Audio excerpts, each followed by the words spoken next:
Bonjour et bienvenue pour l'histoire d'une des chansons marquantes de David Bowie, Heroes, sortie en 1977.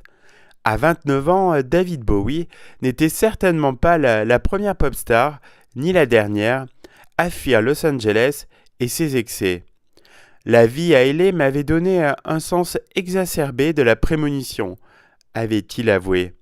J'avais trop souvent failli tomber dans l'addiction à la drogue, et il était essentiel pour moi d'avoir une action positive. Après la sortie de son album Young Americans, de la Plastic Soul, comme il le disait lui-même, Bowie est allé se réfugier à Berlin.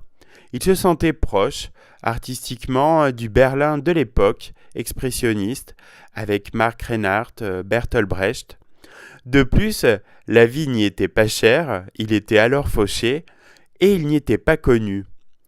C'est dans cette ville meurtrie qu'il concevrait sa trilogie berlinoise, Law, Heroes et Lodger, ainsi que sa chanson la plus reprise, Heroes. Alors que Law avait été enregistré au château d'Hérouville, que l'on disait hanté, Heroes l'a été avec Tony Visconti et Brian Eno au Hansa Studio 2, juste à côté du mur de Berlin de sinistre mémoire. La tristesse environnante n'a pas empêché les sessions de se passer dans la bonne humeur.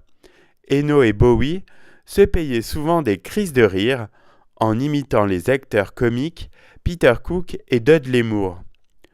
Heroes débute comme si l'on en était déjà à la moitié. Piano déchaîné, saxophone tourné vers le ciel et guitare impérieuse de Robert Fripp.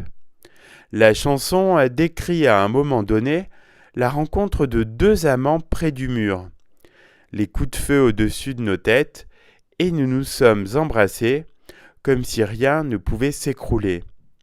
Même si c'était un secret à l'époque, les amants en question étaient Visconti, encore marié, et sa nouvelle petite amie. Bowie s'était souvenu. C'était très touchant parce que je voyais bien que Tony était très amoureux. Heroes reste l'expression musicale parfaite d'un défi romantique.